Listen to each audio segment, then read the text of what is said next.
esperanza de esta nación solo está en ti. Hoy te buscamos.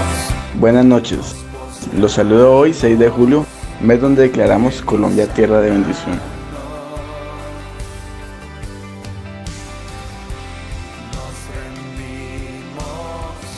Bienaventurada la nación cuyo Dios es Jehová, el pueblo que Él escogió como heredad para sí. Salmos 33:12.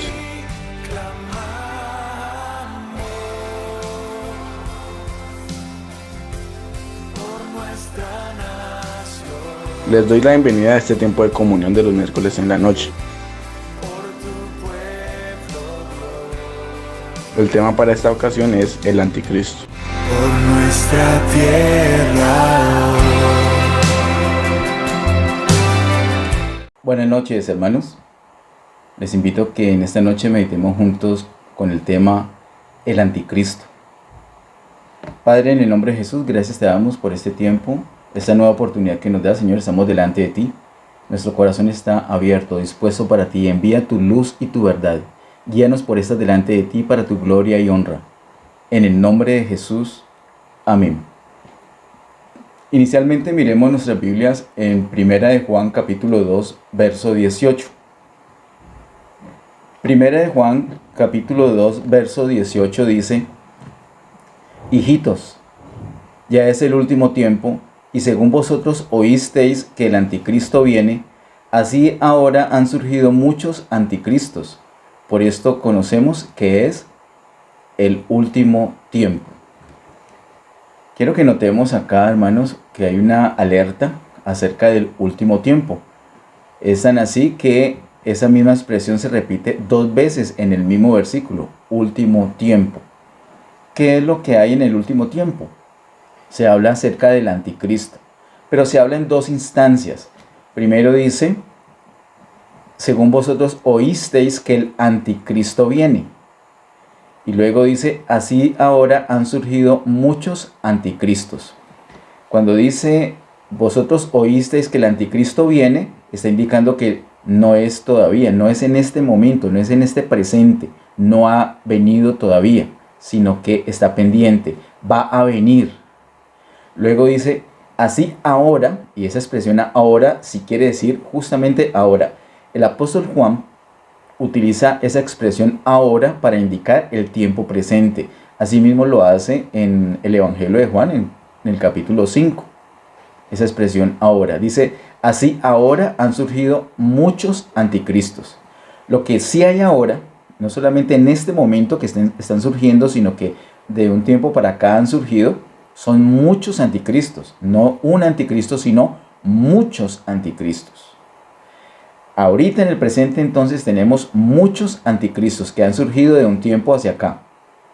El anticristo singular, ese hombre inicuo, ese hombre que hemos estudiado nosotros en Apocalipsis, ese todavía no ha venido. Vendrá un poco más adelante. De igual manera, en el capítulo 4 de 1 de Juan, versículo 3, encontramos: y todo espíritu que no confiesa que Jesucristo ha venido en carne no es de Dios.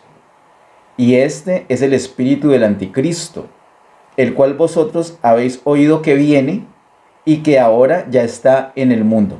De tal manera que hay uno que está por venir, singular, el anticristo, el inicuo que nos habla el apóstol Pablo, pero también dice que ahora ya está en el mundo. ¿Qué es lo que ya está en el mundo? El espíritu del anticristo. Personas que operan con el espíritu del anticristo, con la actitud del anticristo, con las características del anticristo. Y no es uno solo, sino que son muchos anticristos. Si el Señor lo permite, el próximo miércoles vamos a mirar esa segunda parte, esa otra parte que ya está presente. Es decir, acerca de los anticristos. Pero hoy nos vamos a enfocar en el tema el anticristo singular. Vamos por favor a Daniel capítulo 8. Daniel capítulo 8, versículos 23 al 25. Dice Daniel capítulo 8, versos 23 al 25. Y al fin del reinado de estos, cuando los transgresores lleguen al colmo, se levantará un rey altivo de rostro y entendido de enigmas, y su poder se fortalecerá, mas no con fuerza propia, y causará grandes ruinas, y prosperará y hará arbitrariamente, y destruirá a los fuertes y al pueblo de los santos. Con su sagacidad hará prosperar el engaño en su mano, y en su corazón se engrandecerá, y sin aviso destruirá a muchos, y se levantará contra el príncipe de los príncipes, pero será quebrantado, aunque no por mano humana. Aquí hay una descripción profética acerca del anticristo. Hoy no vamos a ahondar mucho en el tema, no es el propósito ser exhaustivos en el estudio del anticristo, pero sí debemos mencionar, sí es importante que mencionemos algunas características. Nosotros estamos en la serie La Salvación que hacemos el primer domingo de cada mes. Estamos a la altura del capítulo 11 de Apocalipsis, ya estamos a punto de entrar al capítulo 12 y sabemos que del capítulo 12 hasta el 22 hay detalles de los primeros 11 capítulos. Cuando lleguemos particularmente al capítulo 13 vamos a ver muchos detalles acerca del anticristo. Hoy entonces solamente vamos a hacer mención muy rápida, sin profundizar, sin ahondar mucho, pero sí es necesario mencionar algunas cosas. Aquí, por ejemplo, Daniel proféticamente lo estaba mencionando en el capítulo número 8. En el capítulo siguiente, capítulo 9, el verso 27 dice, Daniel 9:27, y por otra semana confirmará el pacto con muchos, a la mitad de la semana hará cesar el sacrificio y la ofrenda, después con la muchedumbre de las abominaciones vendrá el desolador, hasta que venga la consumación, y lo que está determinado se derrame sobre el desolador. En ambos pasajes se habla de un gran poder que tiene este hombre, este anticristo, y también se habla de un juicio que vendrá sobre él. En ambos pasajes, tanto en Daniel capítulo 8, 23 al 25, como aquí en Daniel capítulo 9, verso 27. Quise mencionar este verso 27, hay muchas partes de la escritura. En el capítulo 7 de Daniel también se habla, pero para mencionar algunas cosas que son de interés para esta prédica, este verso 27 de Daniel capítulo 9 habla de un pacto que el anticristo va a hacer con el pueblo de Israel. Los judíos, el pueblo, la nación escogida por el Señor, va a hacer un pacto con el anticristo. Queridos hermanos, esto es asombroso. ¿Cómo es que el pueblo de Dios va a hacer pacto con el anticristo? Y hermanos, ¿qué tiene que ver esto con nosotros hoy en día? Si el anticristo va a venir, pues lo que hemos leído en Primera de Juan, que ya está en el mundo, ese espíritu, ya hay muchos anticristos. Y desafortunadamente vemos hoy como la iglesia del Señor, que es el pueblo del Señor, hace pacto con los anticristos. Ahora, ¿qué es anticristo? Si tú de pronto lo interpretas incluso correctamente, de pronto te sientes incómodo con esta afirmación que estoy haciendo, pero es verdad, el pueblo de Dios está haciendo pactos con el anticristo. El anticristo tiene un carácter, un matiz político y religioso, y hoy en día las personas que quieren ganar fuerza política han acudido al carácter religioso, se han declarado creyentes. Eso lo hemos visto, no solamente estoy hablando del actual presidente electo de Colombia, estoy hablando de muchos otros que estuvieron antes de él, se declararon creyentes y ni siquiera saben quién es Cristo, pero se declararon así. ¿Para qué? Para ganar adeptos. Y mucha gente de la iglesia está diciendo por ahí, corre un video, donde se afirma que es creyente y lo defienden, y hay creyentes que lo defienden cuando es evidente, es muy evidente que no es así, pero es muy evidente por los frutos, por los pensamientos, por las expresiones que tiene. Él ni siquiera sabe quién es Cristo, no tiene ni idea. Pero este no es el tema, no es este hombre, pero me gusta mencionarlo para que haya claridad. El próximo miércoles, Dios mediante, vamos a ver qué tiene que ver, qué relación hay del anticristo con este presidente y con muchos otros gobernantes. Acá entonces vemos cómo el pueblo de Dios hace pacto con Él, y es lo que estamos viendo hoy en día. A la iglesia del Señor le parece normal hacer pactos, hacer negocios, trabajar, apoyar, etcétera, a el espíritu del anticristo que ya está en el mundo. Enfocándonos en en el que vendrá, en el anticristo, mencionado en Daniel capítulo 7, 8 y 9, y otros capítulos, enfocándonos en él, entonces dice acá que en la última semana, esa otra semana mencionada en el verso 27 de Daniel 9, es la última semana de la profecía que está aquí en el capítulo 9 acerca de las 70 semanas. El verso 27 nos habla de la semana número 70. En la mitad de esa semana dice que confirmará el pacto con muchos, y a la mitad de la semana hará cesar el sacrificio. Israel va a hacer un pacto con el anticristo y él les va a permitir adorar al Señor en la primera semana. Recordemos que esa semana no son semanas de días, sino de años, o sea que son 7 años. La mitad son 3 años y medio. A los 3 años y medio hace suspender el sacrificio, les prohíbe. De hecho, va a querer la adoración solamente para él, para el anticristo. Esto es lo que sucederá y lo hemos visto, solamente hago mención para que lo tengamos presente.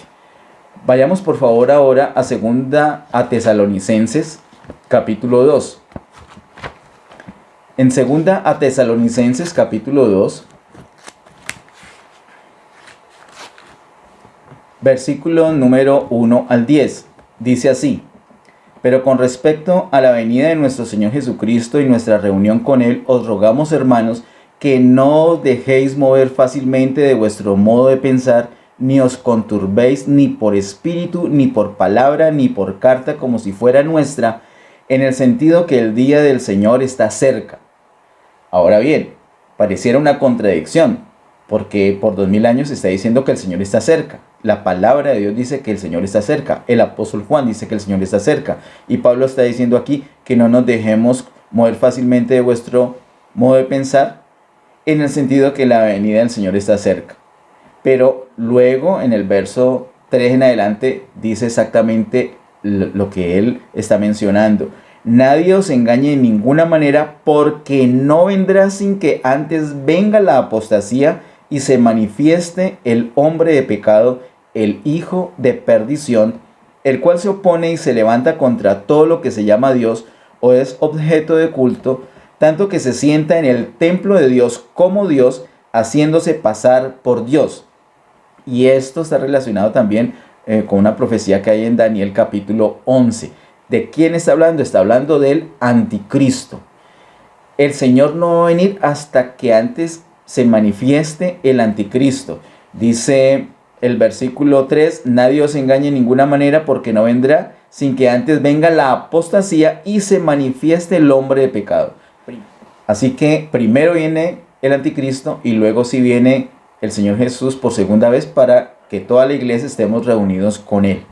Eso es lo que nos dice el apóstol Pablo claramente acá. Desafortunadamente, todavía en este momento la mayor parte del pueblo del Señor piensa al revés, que el Señor va a venir primero. Hay una teoría, hay una doctrina que enseña que el Señor va a venir, va a recoger absolutamente a toda la iglesia y se la va a llevar antes de que se manifieste el anticristo. Pues creamos lo que dice la palabra de Dios. Verso 3, categóricamente, nadie os engañe en ninguna manera, porque no vendrá sin que antes venga la apostasía y se manifieste el hombre de pecado, el hijo de perdición. Algunos dicen que aquí donde dice manifieste el hombre de pecado es porque, como dice en primera de Juan, ya está en el mundo, ya hay muchos anticristos, ya está el espíritu del anticristo manifestándose. Pero ojo, manifestación, como se habla aquí en la palabra de Dios y particularmente como lo habla el apóstol Pablo, se trata de venida, de la aparición, no de obras, no de acciones, sino de la manifestación, de la venida. Manifestación es venida. La manifestación del Señor Jesús es la segunda venida del Señor Jesús. Versículo número 4. Hablando del anticristo, dice, el cual se opone y se levanta contra todo lo que se llama Dios y es objeto de culto, tanto que se sienta en el templo de Dios como Dios, haciéndose pasar por Dios. Cuando lleguemos a Apocalipsis 13 vamos a ver en detalle todo esto. Verso 5, no os acordáis que cuando yo estaba todavía con vosotros os decía esto, y ahora vosotros sabéis lo que lo detiene, a fin de que a su debido tiempo se manifieste. Muchos dicen acerca de este versículo 6 que es el Espíritu Santo que está deteniendo la manifestación del anticristo, pero no es el Espíritu Santo, porque el Espíritu Santo estará aquí en la tierra cuando el anticristo se está manifestando. Todo eso lo dice la Biblia, no solamente aquí en este capítulo 2, sino que particularmente en Apocalipsis. Apocalipsis capítulo 12, 13 y 14 son 3 capítulos claves donde se habla de esto. Verso 7, porque ya está en acción el misterio de la iniquidad. Una cosa es que ya esté en acción y otra cosa es la manifestación del anticristo. Ya está en acción el misterio de la iniquidad, de igual manera como el apóstol Juan nos dice que ya en el mundo hay muchos anticristos, que el espíritu del anticristo ya está en el mundo. Eso sí es equivalente, pero no es la manifestación como tal del anticristo. Eso será luego. Dice el verso 7, porque ya está en acción el misterio de la iniquidad, solo que hay quien al presente lo detiene hasta que él a su vez sea quitado de en medio. Y no es el Espíritu Santo, yo personalmente creo que es el Hijo varón. Pero bueno, eso en su debido momento lo vamos a ver ahora que estemos entrando en detalles del capítulo 12 al 22 de Apocalipsis. Verso 8, y entonces se manifestará aquel inicuo, se manifestará, vendrá. Y entonces se manifestará aquel inicuo a quien el Señor matará con el espíritu de su boca. Mira el mismo juicio que se habla o menciona el juicio que también es mencionado en Daniel 8 y en Daniel capítulo 9. Y destruirá con el resplandor de su venida. La venida del Señor. Mira, es que es tan claro, ese versículo 8 mismo lo dice. Se manifiesta el anticristo y luego cuando el Señor venga lo va a destruir. Versículo número 9. Inicuo cuyo advenimiento es por obra de Satanás, con gran poder y señales y prodigios mentirosos. Todo esto lo veremos en detalle, capítulo 13 de Apocalipsis. Y con todo engaño de iniquidad para los que se pierden, por cuanto no recibieron el amor de la verdad para ser salvos. Así que cuando se manifieste el anticristo va a haber una tragedia, muchos van a ser llevados por el error, los que no han recibido a Cristo como Señor y Salvador. La iglesia que va a estar aquí durante la gran tribulación pues va a sufrir mucho por el anticristo. Tanto Israel como la iglesia van a sufrir mucha persecución durante la gran tribulación por mano del anticristo. Vamos por favor a Apocalipsis capítulo 9. Hermanos, todo esto que estoy mencionando está describiendo al anticristo, al que va a venir. Y yo quiero que lo entendamos de esta manera. La suma de la maldad está concentrada en el anticristo. Esa es una manera como lo describe Apocalipsis. Vamos a Apocalipsis capítulo 9, verso 11. Dice, y tienen por rey sobre ellos al ángel del abismo, cuyo nombre en hebreo es Abadón y en griego es Apolión. Esos nombres nos hablan de la maldad y la ferocidad de este hombre, del anticristo. Vimos que en el capítulo 9 de Apocalipsis vimos que inicia la gran tribulación cuando Satanás es echado del cielo a la tierra, va al abismo y permite la salida de unas langostas venenosas endemoniadas. Esas langostas mencionadas en el capítulo 9 de Apocalipsis tienen un rey. Ese rey es el anticristo. Al ángel del abismo, las langostas del abismo, el ángel del abismo, ese es el anticristo, es el rey de esas langostas. Capítulo 11, verso 7 de Apocalipsis, dice, cuando hayan acabado su testimonio, la bestia que sube del abismo hará guerra contra ellos y los vencerá y los matará. Hablando de los dos testigos que ya estudiamos nosotros en la serie de la salvación. La bestia que sube del abismo es esa misma bestia mencionada en el capítulo 9 de Apocalipsis. Se trata de el anticristo. Más adelante, capítulo 13. En el capítulo 13, como les dije, hay muchísimo detalle acerca del anticristo. Quiero leer los primeros 8 versículos. Dice Apocalipsis capítulo 13, verso 1 al 8. Me paré sobre la arena del mar y vi subir del mar una bestia que tenía 7 cabezas y 10 cuernos, y en sus cuernos 10 diademas, y sobre sus cabezas un nombre blasfemo. Mira que dice que esta bestia sube del mar. Vi subir del mar una bestia. Capítulo 9 nos dice que sube del abismo. Capítulo 13 nos dice que sube del mar. Eso es muy diciente. No puedo evitar decirles algo que vamos a ver más adelante. El hecho que suba del mar está mostrando el origen de este anticristo. Muchos han dicho que es del pueblo judío, pero según este verso 1 del capítulo 13 es del pueblo gentil, porque sube del mar. En tipología hemos aprendido que el mar se refiere a los gentiles, a los paganos. Sube del mar. Ahora, ¿sube del abismo o sube del mar? ¿Al fin de dónde? Podemos ver el mar como una especie de boca o puerta que tiene el abismo. El abismo está en el centro de la tierra y tiene una especie de salida, una boca que es el mar. Por eso es mencionado aquí en el verso 13 de esta manera. Versículo número 2. Y la bestia que vi era semejante a un leopardo, y sus pies como de oso, y su boca como boca de león. Y el dragón le dio su poder y su trono y grande autoridad. Mira que esta bestia, este anticristo y Satanás es como si fueran uno solo. De eso vamos a hablar en detalle, porque le da su poder, le da su trono y le da grande autoridad. Además lo describe como leopardo, como oso y como león. Eso habla de la ferocidad de este hombre. Es un hombre muy destructivo. Versículo 3. Vi una de sus cabezas como herida de muerte, pero su herida mortal fue sanada, y se maravilló toda la tierra en pos de la bestia.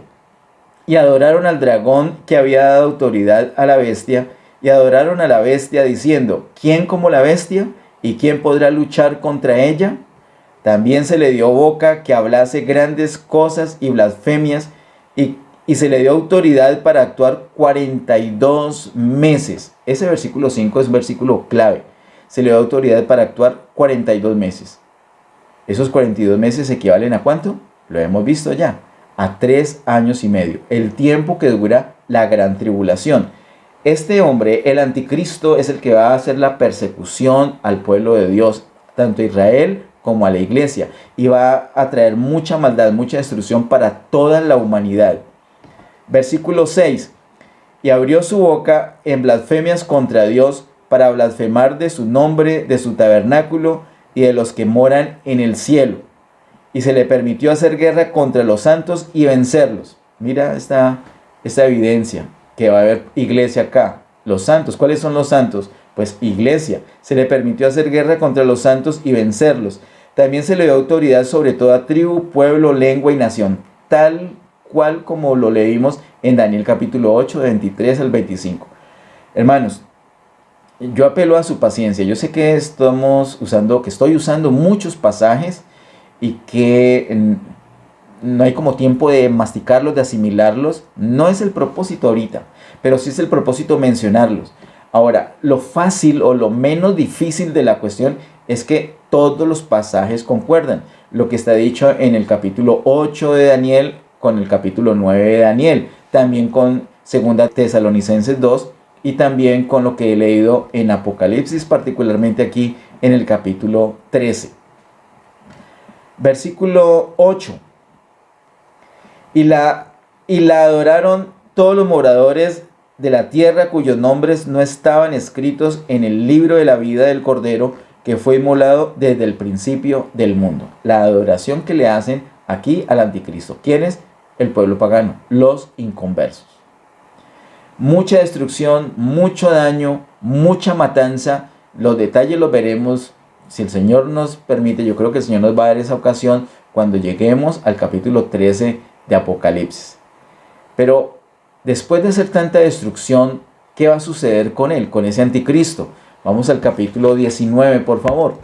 Apocalipsis capítulo 19, verso 19 al 21 dice: Y vi a la bestia, a los reyes de la tierra y a sus ejércitos reunidos para guerrear contra el que montaba el caballo y contra su ejército, para guerrear contra el Señor Jesús y su ejército. El ejército del Señor, a la altura del capítulo 19 de Apocalipsis, es su novia, con la cual acaba de estar en bodas. La misma novia, los vencedores, vienen a formar el ejército del Señor. Y la bestia y los reyes y sus ejércitos, los reyes de la tierra y sus ejércitos, se han confabulado para guerrear contra el Señor y su ejército. De hecho, lo que tenemos acá es que cuando el Señor está en las bodas con los vencedores, con la parte vencedora de la iglesia, acá en la tierra, el anticristo ha reunido los reyes de la tierra, han formado un ejército muy numeroso, muy fuerte, y ha acercado, ha sitiado al pueblo de Israel y está a punto de destruirlo. Pero luego el Señor viene con su novia, con su ejército. Sigamos leyendo aquí en Apocalipsis capítulo 19, versículo 20, dice: y la bestia fue apresada, y con ella el falso profeta, que había hecho delante de ella las señales con las cuales había engañado a los que recibieron la marca de la bestia y habían adorado su imagen. Estos dos fueron lanzados vivos dentro de un lago de fuego que arde con azufre. Ese es el lago de fuego. Estos dos fueron lanzados vivos. ¿Quiénes dos? La bestia y el falso profeta. El anticristo y el falso profeta fueron lanzados vivos. Ellos son los que van a estrenar el lago de fuego. Todos los demás mueren, resucitan para un juicio y luego, si no están inscritos en el libro de la vida, van a ser echados allí en el lago de fuego. Pero sin embargo, estos no pasan por muerte y tampoco por resurrección, sino que son echados vivos allí. Esa es la muerte eterna. Fueron lanzados vivos dentro de un lago de fuego que arde con azufre, dice Apocalipsis 19:20. Verso 21, y los demás fueron muertos, los demás, los reyes, el ejército que se unió, o todos los reyes, las naciones que se unieron para seguir al anticristo en su destrucción, en su persecución durante la gran tribulación para el pueblo de Israel y para la iglesia. Y los demás fueron muertos con la espada que salía de su boca del que montaba el caballo, y todas las aves se saciaron de las carnes de ellos. Esto lo habla el Señor proféticamente también en los evangelios. Y corresponde a ese juicio que vendrá sobre el desolador mencionado en Daniel capítulo 9 y también en Daniel capítulo 8. Lo mismo que en 2 Tesalonicenses capítulo 2. Queridos hermanos, esto es lo que vendrá. Este es el anticristo. No vamos a entrar en detalle ahorita. Disculpen tanta insistencia, pero por si alguien tiene ese sinsabor, yo le pido que tenga la paciencia, que más adelante vamos a ver en detalle. El Señor nos ha permitido entrar en detalle y a su momento lo vamos a ver. ¿Por qué mencionar el anticristo? Hermanos, porque es que ese espíritu ya está en operación en este momento. Ya está en acción ese misterio del anticristo. Está por todas partes y la iglesia tiene que despertar, la iglesia tiene que abrir los ojos, tiene que estar entendida. No puede dejarse llevar por la corriente. No podemos nosotros estar apoyando los anticristos, no hay manera. Los anticristos igual van a tener poder. El anticristo mismo va a tener poder, va a tener gobierno. No solamente ese gobierno, ese poder político, sino también religioso. De hecho, va a obligar a la gente que lo adore. Pero eso no quiere decir que nosotros vamos a participar en adoración al anticristo, tampoco en política con el anticristo. No, ni uno ni lo otro. Nosotros vamos a oponernos. En este momento nos tenemos que oponer al espíritu del anticristo. Bueno, esa es materia del próximo miércoles, si el Señor lo permite. Pero toda la descripción que hace aquí la palabra de Dios acerca de este anticristo que va a venir, nos ayuda a tener cuidado. ¿Qué características tiene? Mira las características mencionadas particularmente en el capítulo 8 de Daniel y en el capítulo 2 de 2 Tesalonicenses. Ahí se mencionan las características. En este momento, los anticristos que hay tienen esas mismas características. Y tú y yo nos debemos oponer. No debemos dejar arrastrarnos por ellos. ¿Van a tener poder? Sí. El Señor les va a permitir dar poder. ¿A quién? ¿Por qué ese anticristo va a tener tanto poder? El Señor le permite. Es que está escrito en Daniel capítulo 8. El Señor se lo va a permitir. Pero porque el Señor se lo va a permitir, no quiere decir que nosotros vamos a ser parte de su ejército, ni que lo vamos a adorar. Nosotros como iglesia nos debemos oponer. Y si estamos acá, si no hemos madurado, si el Señor no nos ha llevado antes de la gran tribulación y nos corresponde a algunos estar acá, nos tenemos que oponer y Él nos va a hacer guerra y nos va a vencer a los santos que están acá. Eso no quiere decir que para que no nos venzan nos vamos a aliar. No, Señor. Tengamos claridad de esto, hermano. Yo les ruego, la apelación que hago en este momento es que tú mires nuevamente esta prédica cuando la tengamos en nuestro canal de YouTube, la mires despacio, tú le puedes dar pausa, puedes leer el pasaje, puedes leerlo en oración, puedes mirar otros pasajes relacionados para que ganes mayor provecho. Hoy hemos hecho la descripción así rápida, por encima solamente del anticristo, para alertar que ese espíritu de anticristo ya está operando en la tierra y la iglesia tiene que hacerle oposición. La iglesia no se puede dejar arrastrar. La iglesia no se puede dejar arrastrar ni por el mundo ni por los anticristos. Padre, en el nombre de Jesús, gracias, Señor, te damos por tu palabra. Gracias, Señor, te damos porque podemos confiar en ti. Señor, vendrán cosas terribles, pero tú sigues siendo el Señor. Tú eres la roca de nuestra salvación y en ti estamos seguros. Señor, nuestro anhelo es ser llevados de aquí, no estar aquí en la tierra durante la gran tribulación. Ese es nuestro anhelo. Nuestro anhelo es que nadie de la congregación esté en la tierra durante la gran tribulación. Nuestro anhelo es que ningún familiar, ningún amigo, desafortunadamente, la mayor parte de la iglesia va a estar. Oramos, Señor, que seamos dignos de ser llevados antes de la gran tribulación. Ayúdenos, Señor, ten misericordia de nosotros. Señor, llénanos de luz, guíanos por tu palabra, guíanos por tu espíritu, ayúdanos a consagrar nuestras vidas a ti, amado Dios. Ayúdenos para no estar en ese tiempo. Ayúdanos a hablar la verdad, a mirar la verdad, a hablar la verdad, a creerla, a hablarla, a vivirla. Ayúdanos a tomar decisiones correctas delante de ti. Guíanos por tu espíritu, Señor. Vivimos tiempos peligrosos. Nuestra nación está en una situación única. Nunca, jamás en la historia, nunca había estado como actualmente está. Nunca, Señor. Oramos, Señor, que nos ayudes como iglesia a alumbrar en esas tinieblas que están tan densas. Ayúdanos, amado Dios. Nuestro deseo es darte a ti, solamente a ti, toda gloria, toda honra y honor por siempre. En el nombre de Jesús. Amén. Que Dios les bendiga.